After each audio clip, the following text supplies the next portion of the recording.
The PS2 famously outlived its own generation, surviving all the way until 2013, with prints of FIFA and PES coming out the exact same year that people were playing their PS4s. And because of that massive install base, the industry went through a fascinating era of demakes, major releases for the 360 and PS3 that were simultaneously rebuilt from scratch for the aging PS2. So you could call the opposite of a remake, which usually brings a game forwards a generation or more, just backwards, hence the word demake. Most of the time these were pretty heavily compromised, watered down ports, but occasionally a developer would deliver an entirely separate game with completely different mechanics, like Splinter Cell Double Agent, The Force Unleashed, or Spider-Man 3. Which brings us to James Bond. While Treyarch built Quantum of Solace for the 7th gen consoles as a first-person shooter, Eurocom took the PS2 version in a completely different direction. It is of course a parallel project that earned respect and reputation over the years, and especially in contrast to Treyarch's version. But looking at it today, I think it reveals a masterclass in how a simple perspective shift can potentially trick the collective memory of gamers. Because, well, people seem to think, or at the very least remember this game being better than the one on the 360, which I think is a bold statement and one that I couldn't ignore. So let's take a look, shall we?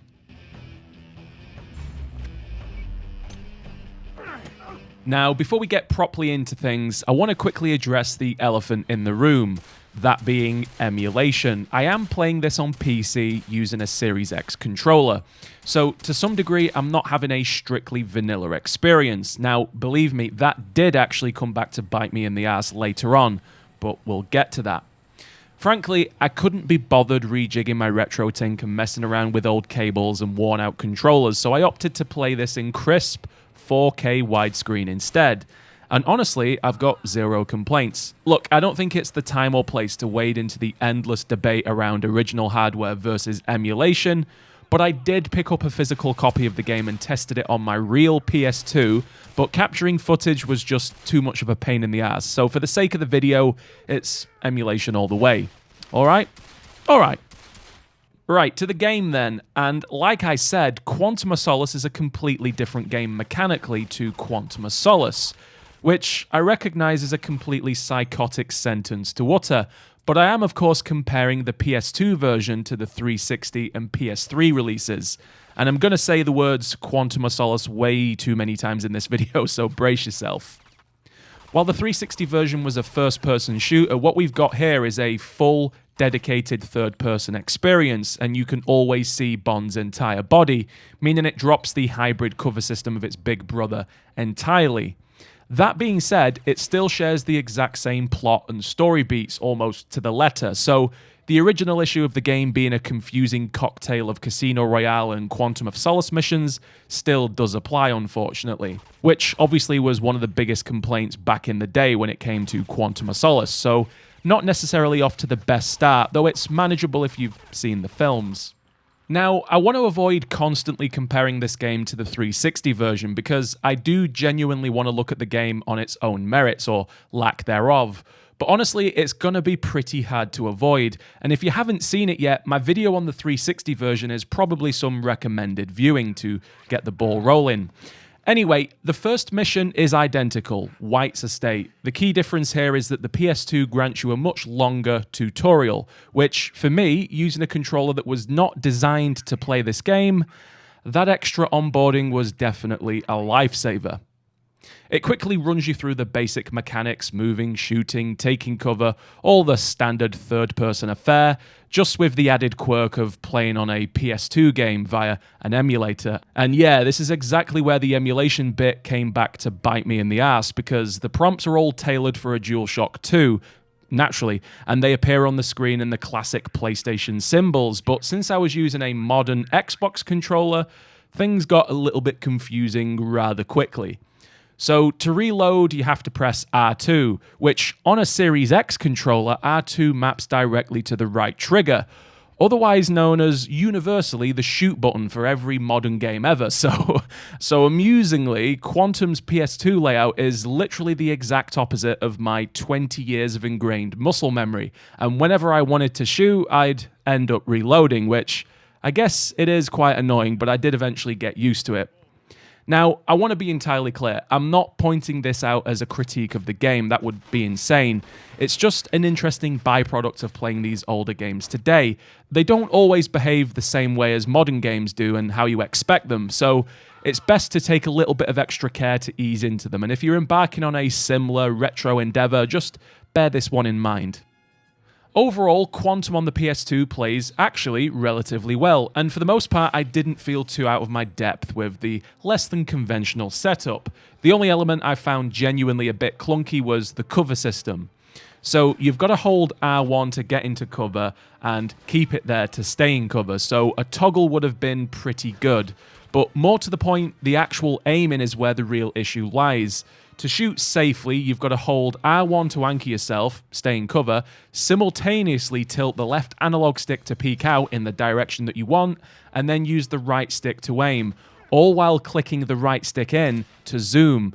It's a bit of a finger-twisting exercise that feels brutally archaic when you compare it to modern cover shooters, where invariably there's a toggle to get into the cover, and you press aim to pop out, and you just then shoot. In Quantum, it's just not that friendly here. It requires too many digital gymnastics for what is ultimately a worst way of doing things, but I'm reluctant to level this as some sort of definitive takedown of the game. It's old, I'm using the wrong input, and quite frankly, I'm not exactly au fait with the PS2 library, and for all I know, this bizarre layout might be entirely par for the course when it comes to shooters on the console, and here I am, essentially a tourist, calling it bad. I don't want to do that, but I'd be lying if I said this didn't get up my nose at least a little bit. Like the button prompts though, I did eventually adapt, and it never became second nature, but maybe third or fourth. Just enough that I didn't actively have to think about it to do it, if you know what I mean. So mechanically, it's a totally different beast to Quantum on the 360, but interestingly, because the 360 version relied so heavily on its cover system, I found the actual flow of gameplay to be remarkably similar. It wasn't at all what I expected, and the illusion is only further reinforced by the story's structure, which I'll touch on a little bit more later. Every single level on the PS2 is explicitly designed around chest-high walls and convenient places to duck and weave, and the first-person game does the exact same thing. So beneath the surface, the PS2 game isn't actually that much of a departure that people claim it to be, despite the perspective and core mechanical shift. Personally, I think the crowd claiming that the PS2 version is superior mainly feels that way because, subjectively, James Bond simply suits a third-person camera more so than it does first-person, and instantly it distances itself from those nagging Call of Duty clone allegations. And frankly, I do actually tend to agree. Bond games just feel more right when you can actually see him. Now, that's all a bit of an imprecise way to put it, I'll admit that, but first-person shooters naturally focused almost entirely on the firearms and the body count, whereas traditionally a third-person game has a bit more breathing room to incorporate the environment, gadgets, and mechanics that go beyond just pulling the trigger. And if you map that out onto James Bond as a character, that's exactly who he is. Bond isn't just a blunt instrument who shoots up a room. He climbs, he uses tech, he sneaks, and he drives. And a third-person perspective inherently enables that fantasy, making it feel more like a Bond game, even if the actual product in question doesn't quite deliver on every aspect of that. And I think that's probably why Treyarch decided to add the cover feature to the 360 game in the first place, because without it, it really could just have been a mod for Call of Duty, which is a completely reductive way to look at it, and actually the exact opposite of what I argued in my video about it, but it's a contradiction that I think is probably true. So because Quantum PS2 doesn't have that burden, it's automatically a step ahead, if you like, hence the nostalgia that people have for it. Now, with all that being said, it makes sense for me to break down the gameplay loop in a bit more detail, because although I've said it's mechanically different to the FPS game, it is similar in quite a lot of ways. While that might sound like a monumental task, the game is actually remarkably simple. Beyond shooting, taking cover, picking up weapons, there's really not much else to it. Most of the flair, if you want to call it that, comes entirely from the level design. The game practically relies almost entirely on its environments to stay engaging, because the mechanical baseline on offer is incredibly basic, and if I'm being blunt, it's a little bit boring, to be honest. But thankfully, Eurocom did introduce a few quirks to spice up the otherwise lackluster offering.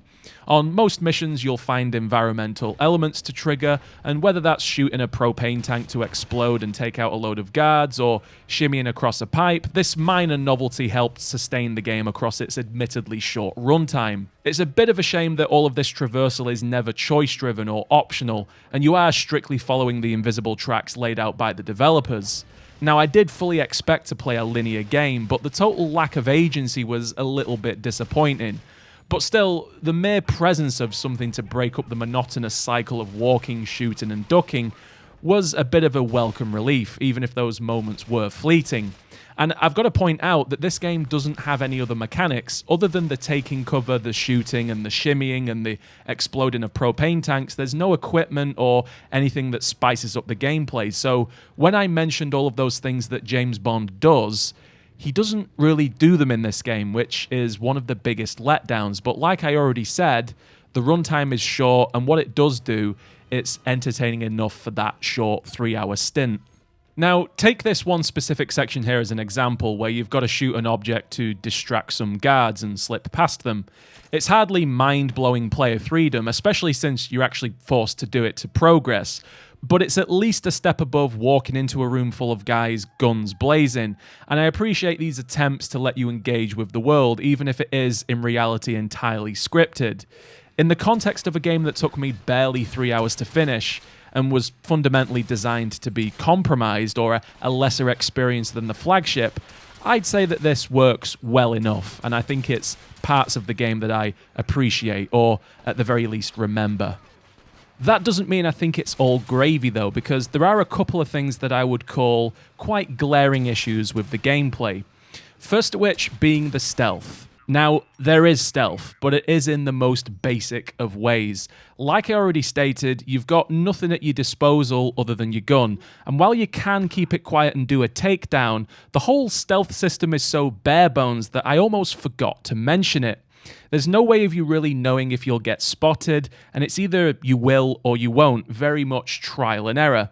Thankfully, though, there's not many sections where stealth is forced, and in fact, I think there might only be one, so it's not that big of a deal. But as a Bond game, not having stealth or having stealth be this absent is notable, I'll say that much. The other thing I wasn't really too keen on was the boss fights, and thankfully there's only a couple. You go from shooting enemies that die in 1 or 2 bullets to shooting these guys who can take entire mags and usually require multiple sections to defeat.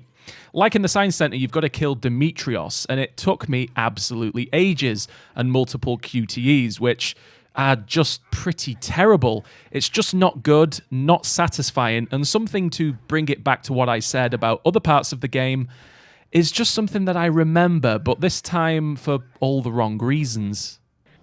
Now then, that brings me more or less to the only thing I haven't talked about, which is the story. And unless you've been living under a rock, you know the narrative is the single biggest complaint people have when it comes to Quantum of Solace. And no, I don't just mean the game. The film itself famously suffered from the 2007 writer's strike, resulting in a fragmented, piecemeal script which was incredibly difficult to follow, and unfortunately the games are no different because they're entirely built on that shaky foundation. Without recapping the entire plot, the game spends about 60 to 70% of its time adapting Casino Royale, which is the previous film, rather than the film printed on the actual box art. And here the PS2 version does exactly nothing to fix it. It's still a heavy cocktail of Casino Royale flashbacks interspersed with Quantum segments which are clumsily stitched in between. And if you're already familiar with the films, like I've already said, you'll be able to piece this together just fine, but if you aren't, it's a bit of a mess, to be honest. But what the PS2 version does do, though, is grant us one exclusive Quantum of Solace mission, which wasn't in the other games, in the form of Haitian docks. So if all else fails, this version technically shows us more of the movie it's named after, which I suppose is a win, I guess? I don't really want to labour this point too much because it's been beaten to death by myself and plenty of others for that matter. And if you've made it this far into a retrospective like this, you're already well aware of the situation. The PS2 game doesn't fix the narrative crisis, but it does take us somewhere new. It's a nice novelty because every other mission is just a rearranged retelling of the 360 levels, meaning they pretty much carry the exact same baggage. It's fragmented, it's confusing, and it doesn't really cover the film you bought it for. But in reality, that's a failure of the Hollywood production, not the developers. Now, I'm fairly certain that the voice lines for both games were captured during the exact same recording sessions. The main cast all reprised their roles, Daniel Craig as Bond, Judi Dench as M, and Rory Kinnear as Tanner. Yet, despite the lines presumably being recorded at the exact same time, I actually think Craig does a better job than he does in the 360. And I don't know if I'm losing my mind, but his delivery here just sounds less phoned in and far more deliberate, I want to say. And I'm not entirely sure why. Maybe the voice directors at Eurocom just picked the better takes, but I get a totally different vibe from his performance here, like he actually cared or something. Either way, having the authentic cast gives the game that official seal of approval. And really, when it comes down to deciding whether Quantum of Solace is better than Quantum of Solace, you've just really got to play Quantum of Solace to decide. And personally, I think the win goes to Quantum of Solace.